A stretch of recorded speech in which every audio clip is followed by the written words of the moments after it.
Dos y tres. Buenas noches, estimados amigos de Hablemos de Psicología. Hoy tenemos un programa muy interesante con dos invitados espectaculares que nos van a ayudar a resolver algunas dudas acerca de este fenómeno que está viviendo el Ecuador, que es el tema de la migración, el impacto del desplazamiento forzado en las familias ecuatorianas. Y pues es importante que tengamos claro qué significa esto. Para darles unos datos introductorios al tema, quiero que sepan que exploraremos el tema de la migración ecuatoriana y las complejas dinámicas que hay en este trasfondo. Estamos ante una estampida migratoria 2.0, las personas que vivieron en la época de 1999, el tema de la crisis bancaria, la crisis social y la ola migratoria hasta el 2006 aproximadamente, pues saben que migraron de nuestro país cerca de 1.5 millones de ecuatorianos. Yo soy Ramón Incalada y en este episodio desentrañaremos algunos eventos inesperados y algunos esperados que expulsaron a miles de ecuatorianos en nuestra época actual. También hablaremos un poco de la crisis global, del tema del COVID, las dinámicas a partir de las políticas neoliberales y el aumento alarmante de la violencia en nuestro país, que son prácticamente las razones por las que las personas han optado por buscar un futuro mejor fuera de nuestro país. Quiero presentar a Víctor Guerrero, es un destacado economista, ingeniero en administración y también es muy visible en redes sociales, activista del tema económico, del tema social, del tema político. Y quiero presentar a Henry Peralta, que es un destacado líder estudiantil de la Universidad Estatal de Milagro. También nos ayudará a tener una perspectiva desde la ciencia psicológica sobre el tema migratorio. Preséntese, estimado Víctor, para empezar. Bueno, buenas noches a todos los compañeros que están aquí. Saludos a Henry, Roxana, Ramón, saludos a todas las personas que nos están escuchando por este espacio. Bueno, yo soy máster en Economía del Desarrollo y Políticas Públicas e ingeniero en Administración de Empresas. Bueno, he trabajado en el sector privado, el sector público, en el emprendimiento, así que puedo hablar bien del empleo adecuado, del subempleo, del desempleo, etcétera, ya que todo está articulado sobre este tema tan fundamental como la migración, como nos dijo Ramón, 2.0, y ojalá que no digan que la culpa es de Correa 3.0. Eso, mi querido Ramón. Gracias, estimado Víctor. Adelante, estimado Henry. ¿Qué tal, estimado Ramón? Muchas gracias por la invitación. A usted también, Magíster. Buenas noches. Buenas noches, Roxana. A todos los que nos ven a través de las redes. Un gusto estar con ustedes nuevamente. Poder compartir lo que hemos ido aprendiendo en el transcurso de nuestro aprendizaje. Estimado Henry, muchas gracias por su presentación, Víctor, igual. Para empezar, y yo quiero que empecemos con una pregunta que desde la base de la psicología es elemental. ¿Cómo afecta la migración en el plano psicológico a las familias ecuatorianas? Henry, no sé si nos puedas dar una introducción a este tema. Luego seguimos con una pregunta para Víctor en la misma línea. Bueno, por supuesto, si entendemos en un contexto mucho más general, el hombre siempre ha sido migrante, ¿no? Así nos hemos esparcido por toda la planeta, ¿no? Sin embargo, en una sociedad como la que vivimos hoy en día, la migración tiene un impacto bastante negativo en la salud mental de las personas, ¿no? La migración de ecuatorianos realmente trajo dos grandes consecuencias, ¿no? Desmembrar el núcleo familiar, básicamente, y dejar a las familias en indefensión en algunos casos. Eso ha traído como consecuencias, por ejemplo, la depresión en los miembros familiares, la deserción laboral, abuso, ingreso de la juventud a las pandillas, y el desapego que existe en las relaciones familiares. Todo esto realmente, aunque parezca mentira y que no se lo observa cuando alguien migra, termina siendo el semillero de lo que lamentablemente observamos en el interior de nuestra sociedad. Gracias, estimado Henry. Yo creo que sacar del nido de su patria a un ser humano, creo que es una de las cosas que desde el ámbito psicológico son muy difíciles de superar. Pero, estimado Víctor, yo le hago una pregunta a usted. ¿Cuáles son los factores económicos que hacen que un ecuatoriano tenga que emigrar? Bueno, lo fundamental es la falta de recursos, la falta de ingresos, el no saber mantenerse, solventarse, el estar en el desempleo. Eh, Imagínense una persona que no puede solventarse a sí mismo, peor aún teniendo familia, teniendo esposa, dos, tres hijos, etcétera. Entonces, lo fundamental es lo económico, los ingresos. Una persona desempleada no puede hacer absolutamente nada y eso es perjudicial para todos y incluso llevaría a problemas eh, familiares, eh, nos caería en vicios, etcétera. Está muy articulado incluso la delincuencia común, la delincuencia organizada, porque esto es lo que provoca estar sin un empleo. Y si tienen mejores recursos o facilidades, va a otros países.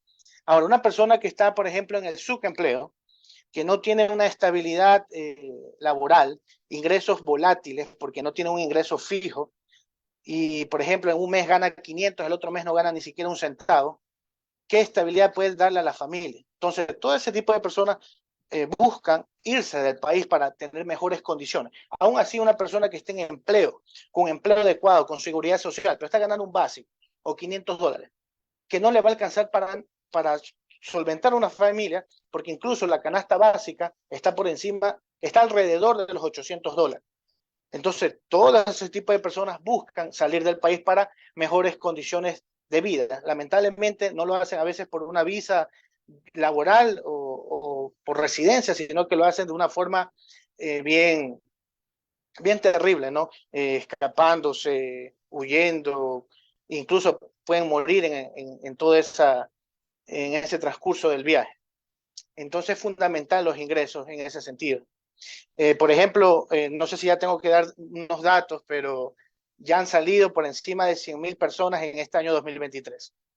Y todo esto está articulado a que no hay un Estado en función de la población, dinamizando la economía, generando empleo, etcétera. Esa desinversión pública que hay, esa desinversión e inseguridad, que también es un factor fundamental de la migración, la inseguridad. A mí me da miedo salir de mi casa y que me den una bala perdida. En cualquier momento me puede pasar algo y yo sin estar en una banda delictiva. Entonces es muy terrible todo este tema, mi querido Ramón. Estimado Víctor, tú dijiste algo muy importante, que sin estar dentro de un grupo delictivo uno se expone a una bala perdida. Exacto, Y dentro de estas dinámicas, pues algo que viste es que solamente en este 2023 han migrado 100.000 personas, pero los exacto. datos que yo tengo desde el 2017 al 2020, 2017 al 2021 ya habían migrado 100.000. O sea que lo que se migró en 4 años se ha migrado este año solo en uno prácticamente. Entonces, aquí viene mi siguiente pregunta para Henry. ¿Qué pasa por la mente de la familia que el cabeza de familia expone a todo su núcleo, incluso a pasar una selva que sabemos que se demora 15 días, pasándola por personas que tienen entrenamiento militar, de sobrevivencia y todo eso, se demoran hasta una semana? ¿Qué pasa por la cabeza de estas personas que arriesgan todo por ir a buscar un futuro mejor?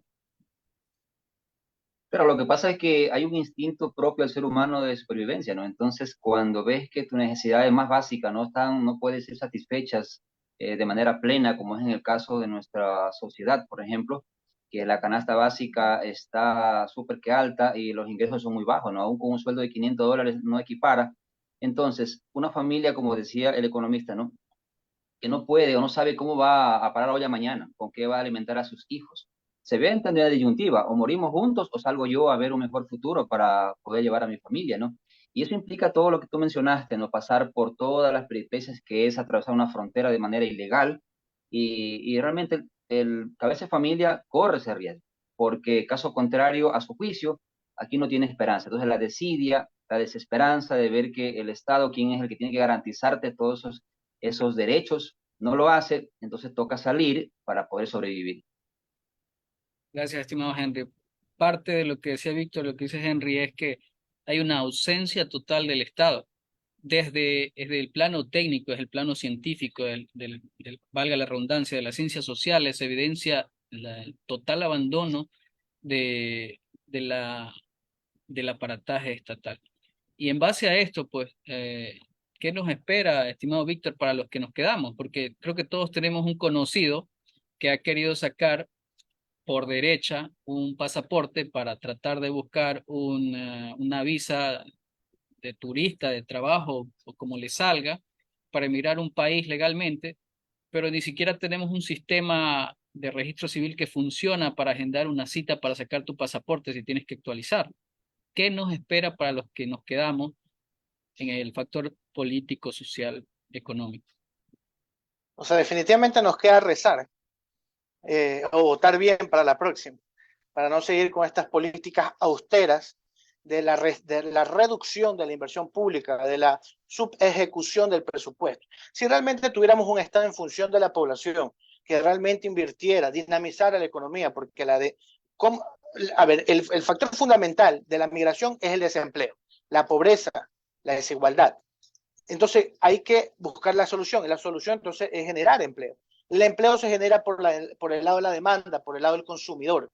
Si dinamizamos la economía, si un Estado empieza a invertir, la inversión pública genera inversión privada, atrae, por ejemplo, invertir en infraestructura, carreteras, en alumbrado eléctrico, agua potable, fortalecer instituciones, todo eso atrae inversión privada, incrementa, perdón, la inversión privada, atrae inversión extranjera directa. Entonces se incrementa el empleo y hay liquidez para esta nueva fuerza de trabajo que se generó por la inversión pública y se genera por la inversión privada para absorber la producción del sector privado. Y a mayor producción del sector privado significa que a mayor, perdón, consumo, generó producción y esta producción genera fuerza de trabajo. Por ejemplo, vale que la redundancia, uno de los grandes ejemplos que yo doy para estos 2 meses, noviembre y diciembre del año, ¿cuáles son los meses que más se contrata fuerza de trabajo en el país? Los meses que más se contrata fuerza de trabajo son noviembre y diciembre. ¿Por qué? Porque hay mayor circulante en el país, ya sea por los décimos, por las utilidades. Entonces, a mayor liquidez en la economía, mayor consumo, mayor producción y se contrata gente. Entonces, hay que reactivar la economía por el lado de la demanda, por el lado del consumidor. Un Estado en función de la población invirtiendo. Si un Estado está reduciendo el presupuesto, implementando políticas económicas contractivas, porque supuestamente quiere generar un ahorro que no se ve, hace que provoque mayor desempleo, mayor pobreza y mayor desigualdad. Y esto está relacionado con la delincuencia común, la delincuencia organizada y la migración. Entonces, se necesita primero un Estado que esté invirtiendo muchísimo y fortaleciendo las instituciones, porque la gente habla mal del sector público.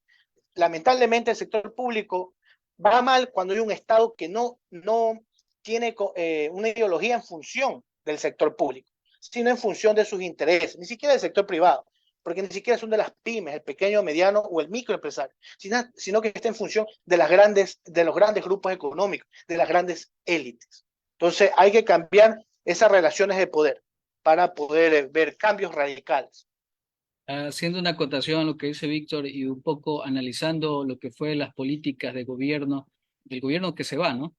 Es contradictorio porque incluso se van en contra de su propia ideología, ¿no? Porque se acuñaron a un sector muy, muy, muy, muy pequeño que fue la banca, y ni siquiera fue la banca en su totalidad, fue solamente ciertos parientes y amigos del actual presidente, restándole todo espacio incluso al libre mercado, como ellos dicen, ¿no? Este libre, no sé si estoy hablando en términos correctos, pues este mercado interno donde si el gobierno hubiese dado algunos incentivos para este mercado local, por decirlo así, como le digo, no soy economista, pero entiendo un poco del tema, si hubiese en algún modo equiparado esta austeridad, pero ni siquiera se apuntó a eso, ¿no? Solamente se vio en función de un gobierno plutocrático, ¿no?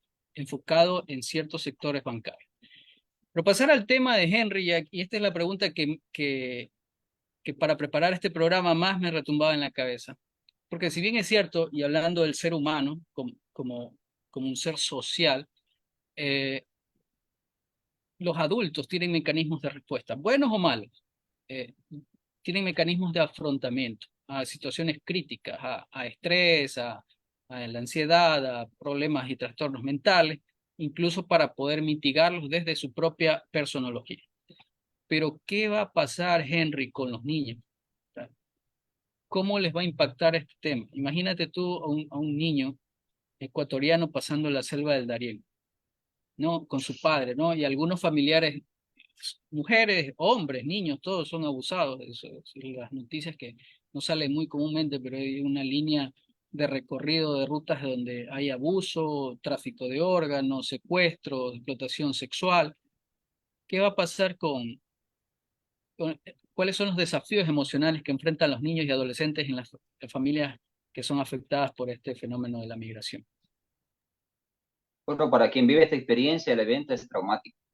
Observar todo lo que ocurre, en algunos de los casos ni siquiera logran llegar a su destino, otros ven cómo mueren en el camino, es un evento traumático. Realmente, si eso no se da el debido soporte emocional, es muy difícil superarlo.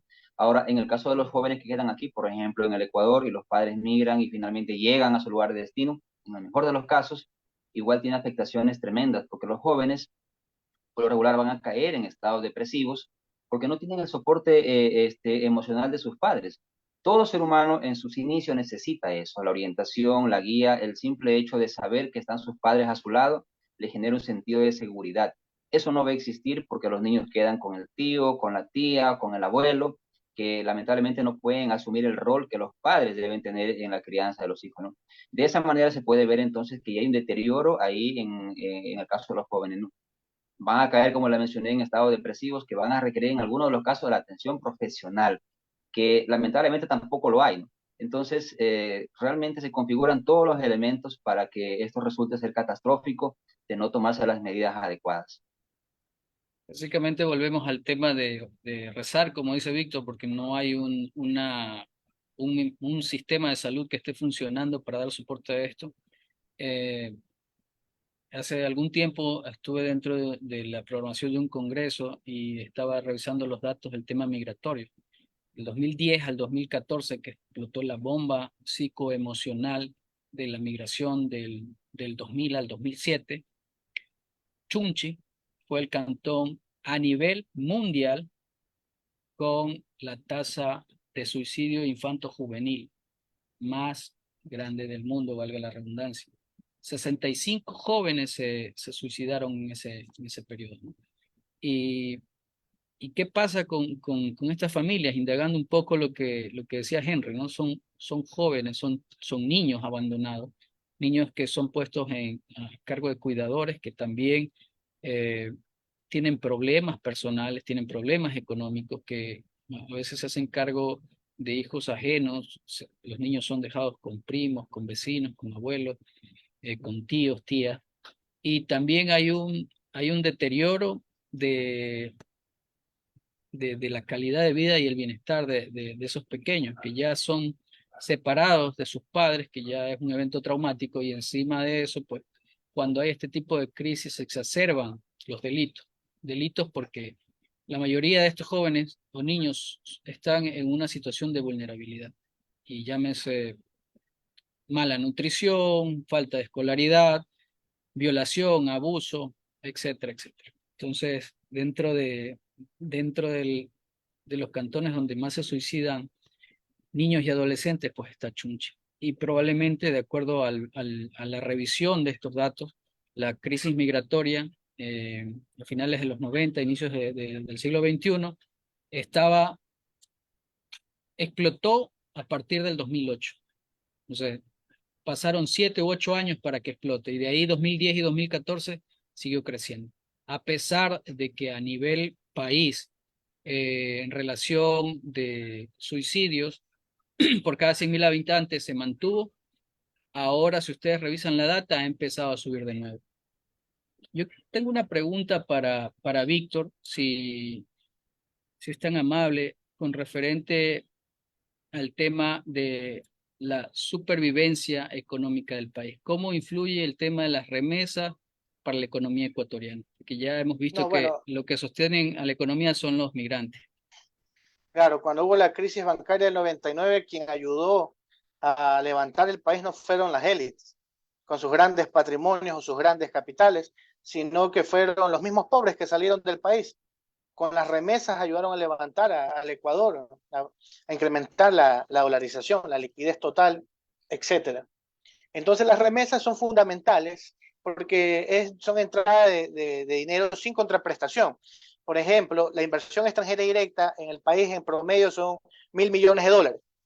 Se registra en la cuenta de capitales pero en la cuenta corriente hay una subcuenta que dice pago de renta extranjera. Entonces, así como hay entrada, hay salida de capital. Y muchas veces hay más salida de lo que entra. En las remesas viene totalmente al país y no hay que pagarle nada a nadie. Y las remesas ayudan a la familia, son ingresos, se consume más bienes y servicios, esto ayuda al microempresario, a la señora de la tienda, generan ahorro para las familias, para tener un pequeño emprendimiento, utilizan esos recursos para pagar al sobrino que quedó solo con la tía porque el padre se fue, entonces ya puede darle salud, educación. Entonces sí, ayuda muchísimo las remesas en el país, pero claro está que no por eso vamos a votar a toda la gente para que se incremente las remesas. Entonces esa es la lógica media tránfuga de los neoliberales. Entonces, aproximadamente vamos a romper récord en remesas. Casi tenemos 3.000 millones de dólares en remesas en lo que va el año. Todavía no se registran los dos últimos trimestres, pero vamos a romper récord. Yo creo que llegamos a 5.000 millones de dólares. El año pasado llegamos a 4.500 millones de dólares en remesas del país. O sea, chéverísimo las remesas, bacán, pero el objetivo realmente es que la gente se quede en el país, que se produzca más, que se genere empleo, que tengamos ingresos no por las remesas, sino por exportaciones, diversificar exportaciones, eh, generar valor agregado, exportar bienes manufacturados. Eso necesitamos, no que vengan las remesas del país, pero, o sea, por un lado, mejor para estas familias que quedan en la indefensión, porque no hay un Estado que esté ahí en función de ellos. Ahora, algo iba a decir, ya con los datos que yo tenía, ¿no? En el 2020 y 2021 habían salido aproximadamente, perdón, 2021-2022, 190.000 personas. Perdón, 2021-2022. Ya. Anterior a eso, 12 años antes, habían salido 170.000 personas. O sea, en 2 años ganaron a 12 años de salida de personas. O sea, está bien que salgan, porque puede ser, no solo es por falta de pobreza o desempleo, sino también es porque quieren graduarse en universidades extranjeras, tienen familias, entonces no solo salen por eso, ¿no? Y entonces una cosa es que salgan progresivamente en el transcurso del tiempo, pero otra es que salgan de golpe, como lo que sucedió en el salvataje bancario del 99 y lo que está sucediendo en la actualidad. Entonces, en la época del feriado bancario salieron 3 millones de personas, aproximadamente. Entonces es terrible todo lo que sucede en nuestra sociedad. Entonces por eso hay que elegir bien, hay que elegir bien y cambiar las relaciones de poder. Gracias, estimado Víctor. Ahí nos ha dado una cátedra un poco de lo que ha sido el tema económico. Y claro, o sea, hablar de remesas es hablar del sacrificio de un ecuatoriano, muchas veces en precariedad laboral, pero en el extranjero. Algunos dirán, bueno, pero se gana mejor, pero se gasta más. Todos los bienes y servicios son más caros. El estar fuera de tu patria, el no poder ni siquiera comer lo que te gusta a diario, ya es, un cambio cultural que condiciona de una manera negativa al ser humano. Y aquí va un poco mi pregunta para Henry en la parte de psicología. ¿Cómo influye el tema de la identidad cultural y el sentido de pertenencia para el tema de la salud mental en los migrantes ecuatorianos que están en Estados Unidos, en Europa? Bueno, cuando hablamos obviamente de identidad cultural, estamos hablando de esos valores, de esas creencias que nos identifican. Por ejemplo, normalmente aquí en el Ecuador, hablemos de la zona de la sierra, la parte rural, por ejemplo. Ellos viven en comunidad, viven de una manera distinta quizás a las grandes ciudades, con sus culturas, con sus creencias, cosa que, por ejemplo, un migrante tiene que desalojarse de todo eso, porque lamentablemente las condiciones de vida en otro país van a ser distintas y él se va a ver en desapego a esa identidad que él tenía, ¿no? Que él desarrollaba, ¿no? Esto tiene una repercusión emocional tremenda porque los seres humanos somos eso, somos seres sociales que nos sentimos a gusto o a bien viviendo en el ambiente, nos desarrollamos y ahí queremos estar. Como decíamos, una cosa es migrar porque la planificaste así, porque estaba muy bien y quieres ir a vivir en otro país, chévere, ¿no? Otra cosa es forzado por las circunstancias, como en este caso, por ejemplo, la pobreza, el desempleo, la violencia. Hay gente que ha tenido que emigrar inclusive por el tema de la violencia, ¿no? ¿Cómo la persona puede estar bien en otro país así? No lo va a estar. Entonces tiene realmente una repercusión emocional en todo ser humano que opta, o mejor dicho, no tiene más salida y termina yéndose del país. Gracias, estimado Henry. Yo creo que el tema de la violencia es un tema que se nos está quedando por fuera porque esa es una de las razones principales eh, de que también los ecuatorianos se están yendo, ¿no? Yo veo muchos, o sea, como les digo, todos tenemos, creo, un conocido, un vecino, un familiar que se está yendo. Yo conozco mucha gente que se ha ido por el Darién, vecinos, conocidos, y básicamente es por el tema, al menos en la costa, el tema de las vacunas, ¿no? Es un tema que, por ejemplo, escuchaba el otro día en las noticias, eh, Esmeraldas es prácticamente un nuevo estado, porque no tiene injerencia el gobierno dentro de la provincia y tengo datos incluso de compañeros que están allá en las carreras que están en la comunidad estudiantil online, que nos comunican que incluso en algunos hospitales no hay servicio, cosas que no salen en las noticias porque los médicos no quieren ir a trabajar. Es un secreto a voces, o sea, algo del que nadie quiere hablar. ¿Por qué? Porque dentro de la hegemonía de la comunicación, los poderes fácticos, que son los medios de comunicación, no quieren hacer quedar mal al gobierno. Y en este sentido, pues, ¿cómo, cómo no migrar cuando sabes que en tu casa, que incluso no tienes un negocio, tienes que pagar $1.50 al día o $1 o $5 a la semana para que te dejen vivir tranquilo a ti y a tus hijos? O sea, entre comillas, tranquilo, ¿no? Víctor, ¿qué nos puedes decir del tema de la violencia? Claro, mira, la violencia es uno de los grandes motivos de la emigración. Ecuador llegó a tener una tasa de homicidios del 5,6 por cada 100.000 habitantes. Fue el segundo país más seguro de la región, muy cercano a grandes países desarrollados. Creo que Estados Unidos tenía el 3 por cada 100.000 habitantes. Y ahorita aproximadamente vamos a llegar a 40 por cada 100.000 habitantes. O sea, la tasa de homicidios más elevada de la historia. Realmente estamos rompiendo récords en todos los sentidos en este país. Hermoso, pero lamentablemente nos los tienen destruidos. Todo esto es el desmantelamiento del Estado, la reducción de recursos en el presupuesto de seguridad. Desmantelaron el Ministerio del Interior, eh, no implementan bienes públicos de consumo como patrullas, armas, chalecos, tecnología, cámaras. Hay infiltración de estas bandas en el sector, en el Estado.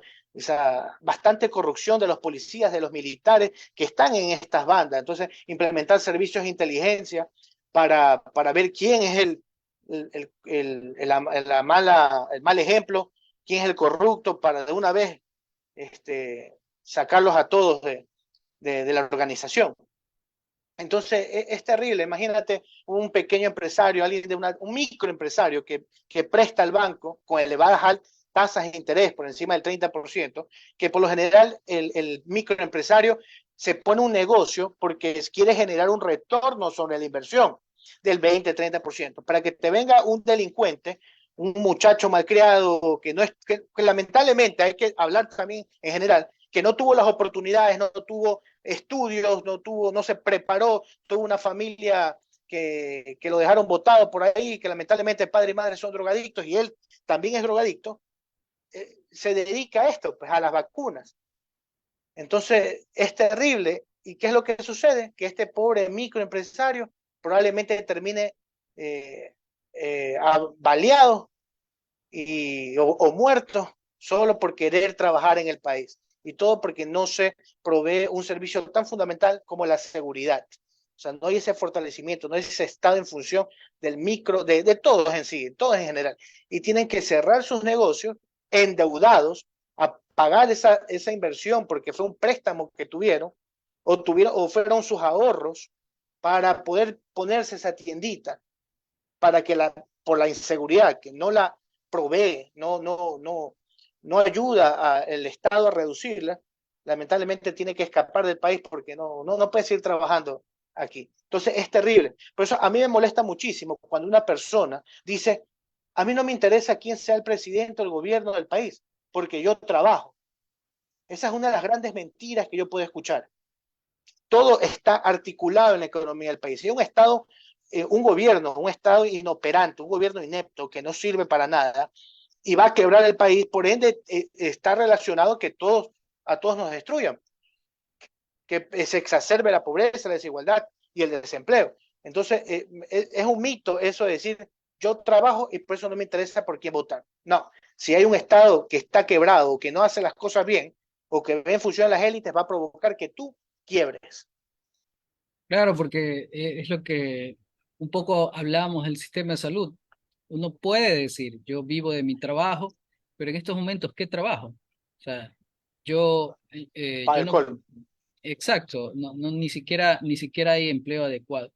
Por otro lado, sabemos que desde la psicología no podemos solucionar problemas sociales desde la psicología.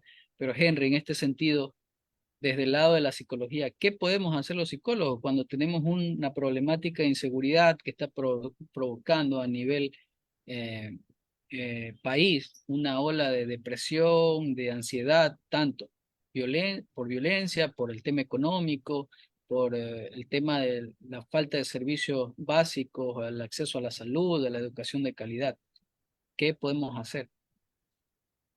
Bueno, van a haber siempre estrategias de afrontamiento para este tipo de situaciones. Cada estrategia va a depender obviamente del contexto familiar de cada individuo. Sin embargo, es muy evidente de que es muy poco lo que se puede hacer en relación al tema cuando las necesidades más básicas no están satisfechas. Inclusive, cuando un individuo ya cae en una depresión severa, ya no solamente la ayuda del psicólogo, tendrá que ir al psiquiatra, tendrá que utilizar ya los fármacos, lo que implica un sinnúmero de cosas o eventos que primero no va a alcanzar el dinero para poder seguir una terapia como con el profesional de psicología o con el psiquiatra, lo que implica entonces que cada vez se va a deteriorar más. En otras palabras, por donde veamos el asunto en nuestra sociedad ecuatoriana, la migración forzada, ese desplazamiento forzado, tiene consecuencias nefastas en cada uno de nosotros. Y como decía el economista, no, a veces uno piensa así, no, no importa quién gobierne, pues yo al final trabajo, vivo de mi trabajo. No, en una sociedad como la nuestra, lo que haga el vecino le afecta a uno. Es decir, las decisiones que otro toma, lamentablemente, para bien o para mal, termina afectándonos a cada uno de nosotros. Por eso es que del plano psicológico siempre vamos a abordar el tema de ayuda a los individuos, pero sin embargo va de la mano el tema social, el tema político, para poder salir de este mal momento. Gracias, estimado Henry. Esto se reduce a que todo es político. Parte de las problemáticas se resuelven desde ahí. Y como ciudadanos, creo que esta es una iniciativa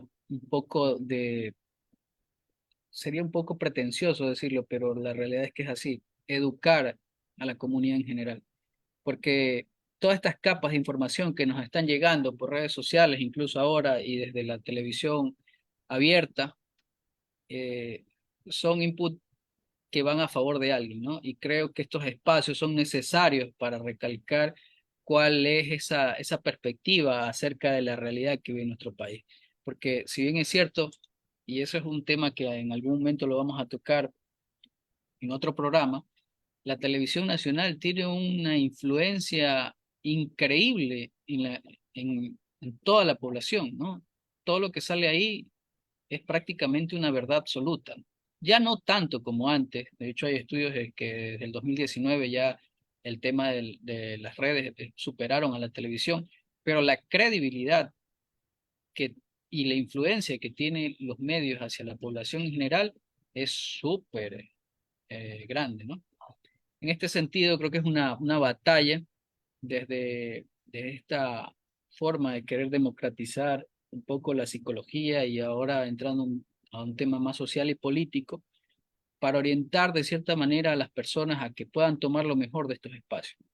Y estamos llegando al final de nuestro programa. Yo les agradezco infinitamente a ti, Víctor, a ti, Henry, por tomarse el tiempo gratuitamente de estar en este programa y colaborar con sus conocimientos. Yo quisiera pedirte a ti, estimado Víctor, que puedas darnos un mensaje final desde tu perspectiva y luego Henry para ir cerrando un poco el programa.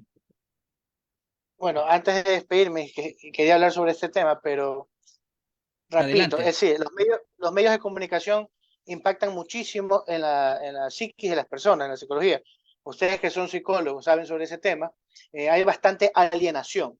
Eso se llama cultura hegemónica, el establishment, el statu quo del poder mediático, que los dueños del poder mediático son grandes élites, ¿ya? Y eso articula a las redes sociales. Entonces hay bastante influencia en los jóvenes, y no solo en los jóvenes, en todas las edades.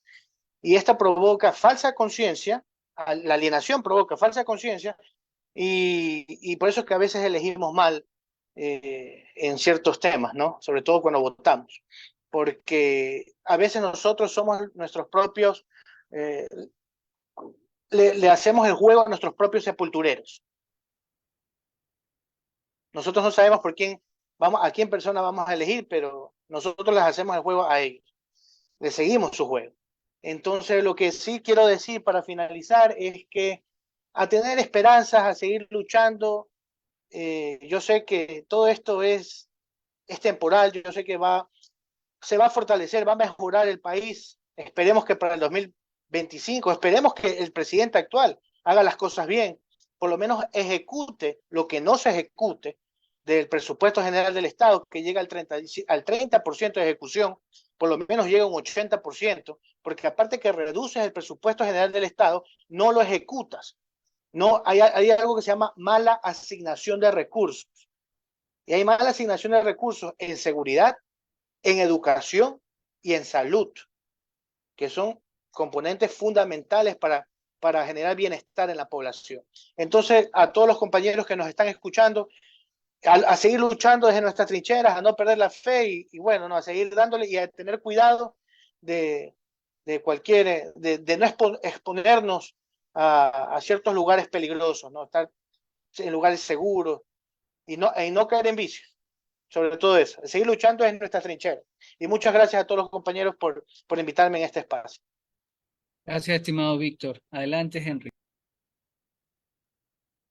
Bueno, desde la psicología nos queda seguir trabajando, seguir brindando el afrontamiento necesario, dando la contención emocional que se requiere en el caso, en el contexto donde uno se desenvuelve.